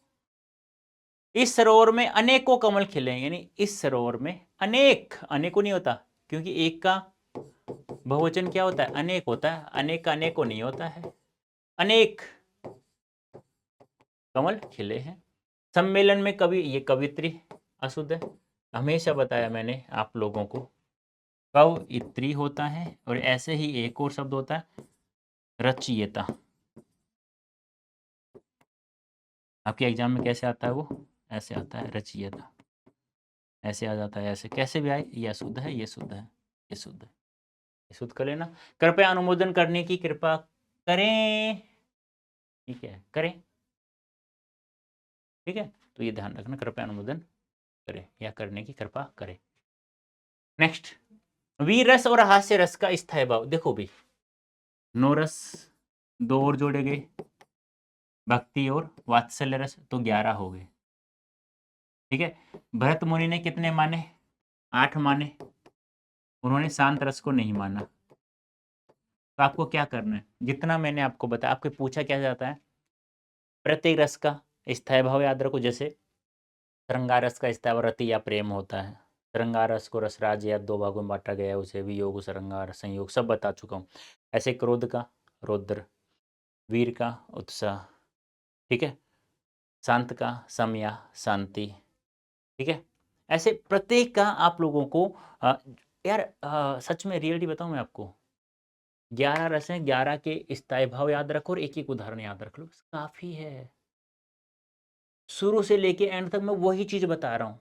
ऐसा नहीं कि आपको 2 उदाहरण याद करो। कौन कहता है? आपसे सीधा पूछेगा इसका स्थायी भाव बताइए इस रस का, इसका एक उदाहरण बता दीजिए बस। जैसे मैंने यहाँ एक का रखा है वीर रस का, तो जब कविता में युद्ध, दान, दया, धर्म की भावना व्यक्त की जाती तो वहां वीर रस होता है। देखो, बुंदेले हर बोलों के मुँह है, सुनी कहानी थी, खूब लड़ी मर्दानी वो तो झांसी वाली रानी थी। किसको नहीं पता? सबको। जैसे कि आप लोगों को पता होगा लक्ष्मण मूर्छा और राम का विलाप पढ़ा होगा, उम्मीद करता हूँ। उसमें नहीं है जब प्रभु जी का विलाप धीरे धीरे प्रलाप में बदलता है, तो वहाँ उपस्थित भालुओं की सेना, वानरों की सेना भी उनका प्रलाप सुन करके क्या हो जाती है? दुखी, आंसू आ जाते हैं, रोने लग जाते हैं। लेकिन उसी समय हनुमान जी एक हाथ में पूरा हिमालय पर्वत उठा लाए, तो क्या हुआ? हाँ, क्या हुआ? शोक फैला हुआ था, रो रहे थे, दो रहे थे, लेकिन उसी समय वीर रस सब में आ गया, उत्साह का भाव जागृत हो गया। तो करुण रस में उत्साह का भाव जागृत हो गया। तो कहने का मतलब क्या है? रटना नहीं है किसी चीज को, वो चीज लिखो जो शुरू से सुनते हुए आए हो। तुम ऐसा नहीं कह रहा कि अनसुना लिखो, मेरा को याद नहीं वो लिखो। ऐसा कौन टीचर कहता है? तुम्हें 11 पद और 11 रसों का स्थायी भाव याद रखना, जो मैं बताता रहता हूं बस वही ध्यान रखना। सलेस और उत्प्रेक्षा अलंकार मैंने 8 या 10, 8 से 10 अलंकार बताता हूं मैं आप लोगों को। अनुप्रास, यमक, सलेस, उत्प्रेक्षा, उपमा, रूपक, अतिशयोक्ति, विभावना, बस 8 ये अलंकार पढ़ा था, उसके अलावा कुछ नहीं पढ़ा था मैं। बस सभी की परिभाषा याद रखो, एक उदाहरण याद रख लो, काफी है यार। मैं ही कह रहा हूं, एक भी सवाल बाहर नहीं जाएगा। अब यहाँ पे सलेस का अर्थ लिख दो ऐसे, सलेस का अर्थ चिपकना, चिपका हुआ होता है। यहाँ किसी भी पद में या किसी दोहे में एक शब्द के बहुत सारे अर्थ हों, तो वहां पर सलेस अलंकार होता है। रटो क्यों? अपनी भाषा में लिखो ना। जैसे पानी गए न उबरे मोती मानस चूम, रटते क्यों हो भाई? पानी के बहुत सारे अर्थ है यहाँ पे। उत्प्रेक्षा कल्पना, कल्पना संभावना होता है इसका अर्थ। है वाचक शब्द लिखो, जनु मनु जानो मानो ज्यों ही, बस हो गया काम। मनु जनु कुछ भी आ सकता है, कुछ एक फिक्स याद रख लो, कोई दिक्कत ही नहीं है। रटो मत। जितना मैंने बताया 8 अलंकार, 8 से 10 अलंकार के उदाहरण, उनकी परिभाषा, 11 रस, उनका स्थायी भाव और उनके एक एक दोहा, बस काफी है आप लोग। छंद कौन कौन सा? दोहा, सोठा, चौपाई, हरिगीतिका, उल्लाला, बरवे, और वर्णिक छंद की बात करें तो सवैया और कवित, बस। द्रुत विलंबित याद रख लो, वंशस्थ याद रख लो, काफी है। 8 से 10 उनका एक एक उदाहरण याद रखो। अर्ध सममात्रिक कौन कौन से हैं, सममात्रिक छंद कौन कौन से हैं, विषम मात्रिक छंद कौन कौन से हैं, ये सब चीजें मैंने एक एक चीजें यहाँ, ये मत ध्यान रखो मैंने जो आप लोगों को रस, अलंकार, छंद जैसा मैंने बताया ना, ये सब चीजें वैसे आपने कर लिया ना, मजाक नहीं कर रहा हूँ, फ्री के मार्क्स मिलते हैं, 2 नंबर। कोई रोकने वाला माइक कलाल हुआ नहीं आप लोगों से। लेकिन शुरू से लेकर अंत तक वही 11 रस के उदाहरण याद रखो, वही 11 अलंकार के याद रखो, एक एक, है ना, सबका एक एक याद रखो। शुरू से लेकर अंत तक वही चीज आपको लिखना। ऐसा तो है नहीं कि वो दोहा देकर फिर रस पूछेगा, अलंकार पूछेगा, नहीं यार, आपको लिखना है। एक रट लो कोई सा भी, किसी का। अब ये आवेदन पत्र, बैंक में खाता खुलवाना है आप लोग, जैसे मान लो आईसीआईसीआई बैंक में खाता खुलवाना है आपको, तो मैंने कोशिश की है, लेकिन अब मैं जो बता रहा हूँ वहाँ पे ध्यान रखना है आप लोगों को। कोशिश की मैंने, क्या हुआ कि एक पेज में रखा, एक स्लाइड में, लेकिन अब मैं जो समझा रहा हूँ ध्यान रखना, ठीक है। जैसे कि सेवा में प्रबंधक महोदय, इसे हिंदी में लिखना है ICICI, ICICI, वो ध्यान नहीं रहता ना, ICICI, ये थोड़ा ध्यान रखना है इसलिए। महेश नगर, जयपुर, जयपुर राजस्थान का है। तो इस पे छोड़ना, एक लाइन छोड़ देना, फिर लिखना विषय नया बचत खाता खोलने हेतु आवेदन, फिर एक लाइन छोड़ना, फिर महोदय लिखना। मैंने यहाँ इसलिए नहीं छोड़ा क्योंकि फिर दूसरे स्लाइड में जाता, आपको समझ में नहीं आता वो चीज़ें, तो इसलिए मैंने एक में ही इसे लगवा दिया, है ना। फिर मैं राजेंद्र प्रसाद आपके बैंक खाते में आपके बैंक में एक नया बचत खाता, सेविंग अकाउंट जिसे कहते हैं, खोलना चाहता हूँ। मैं इस क्षेत्र का निवासी हूँ। आप मुझे बैंक की सेवाओं की आप मुझे आपके बैंक की सेवाओं की आवश्यकता है। मेरे सभी आवश्यक दस्तावेज जैसे आधार कार्ड, पैन कार्ड और 2 पासपोर्ट साइज इस पत्र के साथ संलग्न यानी इसके साथ मैंने जोड़ दिया है। अतः आपसे अनुरोध है कि मेरे आवेदन पर विचार करें और मुझे खाता खोलने की अनुमति दें। मैं आपका आभारी रहूँगा। फालतू लाइनें मत लिखना, पहले बता रहा हूँ। जितना समझा रहा हूँ ऐसे ही 6-6, 5-5, 4-4 लाइनें लिखनी है। आभार रहूँगा। शायद धन्यवाद लिख दिया। अब बहुदिए, फिर बहुदिए के नीचे वाली लाइन में, उसी लाइन में नहीं, मैंने यहाँ एक-एक साथ लिखा है ना, इसे लिखा है, स्पेस नहीं था मेरे पास क्योंकि स्लाइड भर चुकी थी। तो आप बाद में दूसरी स्लाइड में लिखता तो अच्छा नहीं रहता। मैं एक ही पेज में आपको लिखना है, वहाँ पे भी, यहाँ पे भी।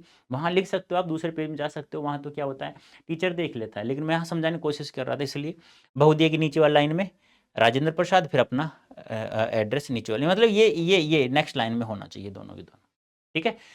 बहुदिए के नीचे नाम, उसके नीचे लाइन में फिर ये पता आपका, ऐसे लिखना है। ये संक्रामक फैला हुआ यानी कि कहने का मतलब क्या है, आपको जिलाधिकारी को लिखना है, सेवा में जिलाधिकारी महोदय जयपुर। अब एक लाइन छोड़ देना, फिर लिखना विषय, फिर एक लाइन छोड़ना, फिर महोदय, फिर ये यहाँ से स्टार्ट होना चाहिए। गलती से मैंने यहाँ से स्टार्ट कर दिया, यहाँ से कर सकते हो, कोई दिक्कत नहीं, लेकिन यहाँ से महोदय जस्ट यहाँ से स्टार्ट करो, बहुत अच्छा रहता है, यह ध्यान रखना।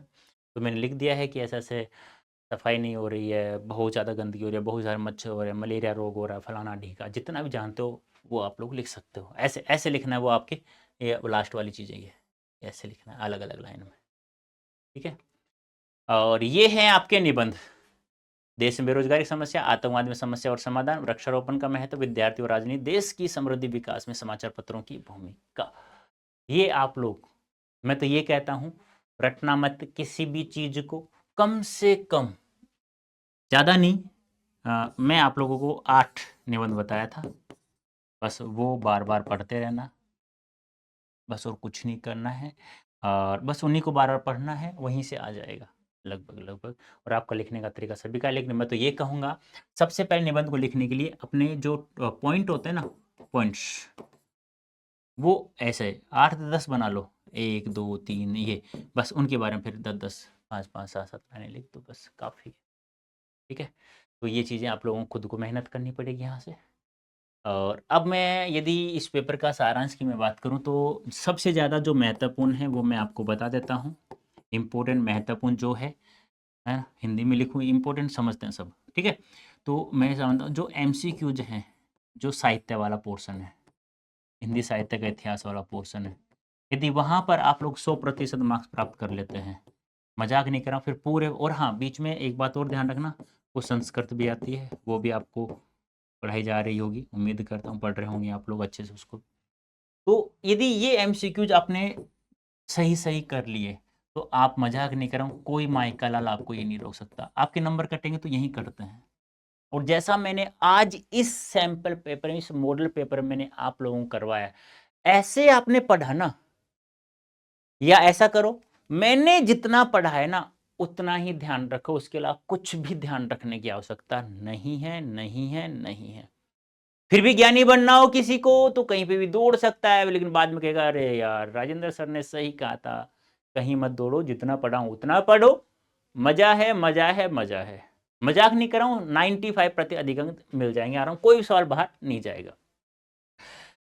गृह कार्य की बात करूं तो मैं कुछ रचनाएं लिख देता हूं, क्योंकि आप लोगों के लिए वही सबसे ज्यादा महत्वपूर्ण, और तो आप लोग कर लोगे। मैं आपसे यही कहूंगा कि एक तो रस 9 प्लस में 2 और थे, भक्ति रस और वात्सल्य, इनका स्थायी भाव, स्थायी भाव, और सभी का एक एक उदाहरण, एक एक उदाहरण, ये ध्यान रखना है, नंबर 1। नंबर 2, ठीक है, एक तो अनुप्रास, अलंकार, वो रस तो वो आप कर लेना, ठीक है। मैं यहाँ कुछ रचनाएं लिख देता हूँ जिनका आपको आंसर देना है। एक तो बताना है आप लोगों को मेला आंचल के बारे में, क्या क्या बताना है, लेखक कौन है, प्रकाशन कब हुआ, और इसे क्या कहा जाता है, हिंदी का पहला उपन्यास, क्या कुछ जो भी है, ठीक है। महत्वपूर्ण है, एक कुरुक्षेत्र रचना किसकी है, उसका लेखक का नाम। एक बताना यामा रचना किसकी है, उसके लेखक का नाम। एक बताना कामायनी ये सवाल है से ध्यान रखना, ये इनका आंसर आपको देना है कमेंट बॉक्स में। और मैं बात करूं तो आदिकाल को वीर गाथा काल नाम किसने दिया? आधुनिक काल का वर्गीकरण डॉक्टर नगेंद्र के अनुसार, आधुनिक काल का वर्गीकरण और उसके उपनाम भी याद होने चाहिए। बाई किसके द्वारा? डॉक्टर नगेंद्र जी के द्वारा। ये सब चीजें आपको करना है, ये आपके लिए हो। तो थैंक यू सो मच आप लोगों का। फिर भी किसी को कोई डाउट हो कहीं पे भी किसी भी प्रकार का, तो बेटा कमेंट बॉक्स में अवश्य लिख दें। प्रत्येक सेशन कमेंट पढ़ता हूं और उसका आंसर नेक्स्ट सेशन में 100% देता हूं। बार बार कह रहा हूं, सबसे ज्यादा महत्वपूर्ण आप लोगों के एमसीक्यूज हैं साहित्य वाले, वो सही सही कर दिए, मजाक नहीं कर रहा हूं। 95% से आपकी हथेली देखो फिक्स है, उनसे मैं बाहर जाने नहीं दूंगा। जितना मैंने पढ़ा उतना पढ़ लेना साहित्य से, उससे बाहर सवाल नहीं जाएगा, नहीं जाएगा, नहीं जाएगा। रस छंद अलंकार से बाहर नहीं जाने दूंगा सवाल, पहली बात। दूसरा, आपके शब्द युग्म, मुहावरे, ठीक है, वाक्यांश के लिए सार्थक शब्द, थोड़ा मेहनत करना, वैसे तो बाहर जाएगा नहीं, जितना मैं पढ़ाऊंगा उसी में से आएगा। और कविताओं को मैंने कहानी के रूप में बता रखा है, एक एक पद्यांश के बारे में जितने जैसे सवाल पूछा है तो वो सब मैंने बता रखा है आप लोगों को। और ऐसे प्रत्येक चैप्टर के बारे में और जीवन परिचय के बारे में। यार सच बताऊं, रियलिटी बता रहा हूं, आपका पेपर आज ही कह रहा हूं, जितना मैं बताऊं वैसे पढ़ना, अंत में आप कहोगे कि सर ने पेपर को लीक कर दिया। ये बात ध्यान रखना, 100% आप, अरे फिक्स है। 5 लेखकों के जीवन परिचय, साहित्य परिचय ध्यान रखना, जो मैं बताऊं वही जो मैंने बताया, पहली बात। दूसरा, सारांश प्रत्येक चैप्टर का। तीसरा, एमसीक्यूज साहित्य वाले, उससे बाहर जाने नहीं देंगे। अलंकार छंद इससे तो बाहर एक भी नहीं जाने दूंगा। बस मेहनत आपको थोड़ा सा करना है, तो करना कहाँ है, वाक्यांश के लिए सार्थक, मुहावरे, शब्दयुग्म, और बस काफी है, ठीक है। तो और भी कोई डाउट हो तो अपने बड़े भाई को अवश्य बताना कमेंट करके। थैंक यू सो मच, धन्यवाद आप सभी का बहुत बहुत। मैं शुरू से देख रहा था आप लोगों के कंटिन्यूटी, बहुत सारे बच्चों का प्यार मिल रहा था, ऐसे ही ये प्यार बना रहा तो मुझे भी एक कहते हैं ना कि टीचर को क्या चाहिए, आप सामने हो नहीं, पढ़ने वाले हो नहीं पढ़ने वाले, कमेंट से तो पता कर सकते हैं हम लोग। कमेंट अवश्य करना है कैसा लगा session. Bye bye, thank you so much, okay tata, bye bye, thank you so much. लेकिन खुश रहना, मस्त रहना, स्वस्थ रहना, लेकिन पढ़ाई जरूर करना, क्योंकि पढ़ाई से आपका सपना, आपके माता पिता का सपना, दोस्तों का सपना, और उनका भी, अड़ोस पड़ोसियों का जो आपके बारे में हमेशा व्यंग करते रहता है, उनका भी सपना पूरा होता है। बाय बाय, खुश रहना बेटा, थैंक यू।